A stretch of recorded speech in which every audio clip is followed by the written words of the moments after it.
What's up guys, this is Swag Gaming HD, and in today's video guys, I'll be talking about my thoughts on the Honey Badger.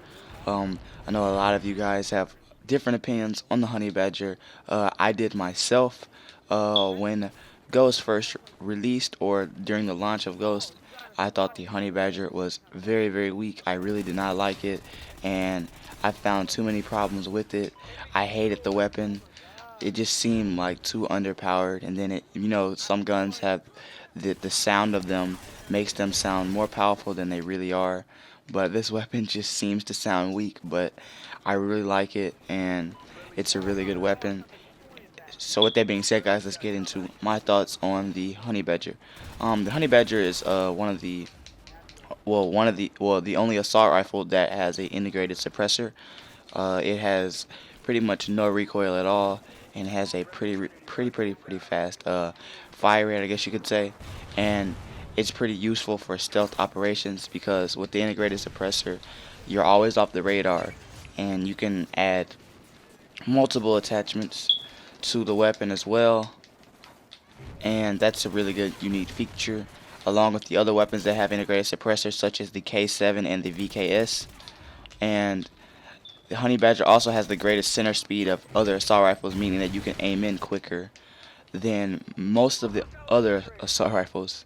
And I used to have trouble with this weapon because when I would aim in with it, it really wouldn't look. I couldn't aim in with it correctly.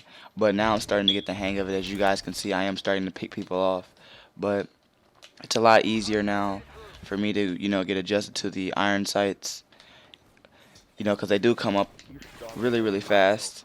But it just takes a couple of, tries to get adjusted to it. But I'm really loving the Honey Badger, and the attachments I use for it is I use grip and extended mags, and you really don't need an optic because the iron sights are pretty much pinpoint accurate. So in my opinion, you really don't need an optic. And as you guys can pretty much see, the iron sights are pretty pinpoint accurate. You really don't need an optic, but I know some people out there probably don't like it. But if you plan on using a stealth class or a rushing slash stealth setup with this weapon, I recommend using takedown. Yeah, takedown, dead silence, amplify, quick draw, and ready up. If you plan on rushing and being stealthy, with dead silence, enemies that don't have amplify cannot hear you, and with amplify you can hear other enemies, but they probably cannot hear you. And another class setup that I will be getting into after this is T. Martin had made a class setup about the Honey Badger, and he recommends using grip and semi-automatic, and that is a really good class setup, and I will be switching to that as soon as I die. But he uses grip and semi-automatic on his weapon, and I do have that class set up for it right here. And this is actually a really good class setup. You actually can pick off enemies a lot quicker with semi-automatic. Just make sure that you have a pretty good trigger finger and you can aim pretty well, because sometimes I'll find myself missing and dying if I don't have my shots well placed, as you guys can see there. But I mean, I really don't experiment with this class that much on smaller maps like this. I use this class setup maybe on medium to long range maps. This is a sort of a close range map, so this class setup might not work, but I will be trying it because I want to show you guys how effective this is. And I want to be giving you guys my class recommendations as well on the weapon. But as I said before, I find myself not having to use optics with this weapon because I mean, the iron sights are pretty pinpoint accurate, and a lot of people complain about the Honey Badger's recoil.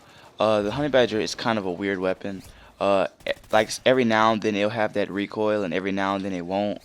I guess it just has something to do with I don't even know. Like maybe because like on this game, it kind of focuses on a real life engine sort of, to where if you hold your sights down for too long, your guy will get tired and he'll start to not aim as consistent. So maybe that has something to do with the recoil in this weapon. That's why I find myself bouncing in and out of the iron sights like that. And when I mean bouncing out, I mean like aiming in like 1 minute like this and aiming back in like that. Seems to keep my shots pretty accurate. That's just a tip that you guys can use to keep your guy from getting tired, I guess. The aim backing out, I guess. It'll keep your shots a lot more accurate. And look at me, I'm the final kill or whatever. Well, I'm the killing for the final kill or whatever. But those are my thoughts on the Honey Badger, guys. The Honey Badger is a very, very accurate weapon. With the integrated suppressor, it makes it a very, very, very useful stealth weapon.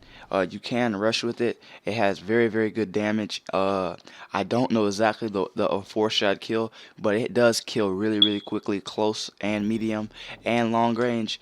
Just make sure that you have a well-placed shot and you aim consistently, because I know that the aiming on the weapon can be a little weird sometimes. But with that being said, guys, this is Swag Gaming HD, guys. You guys have a great day, and I'm out. Peace.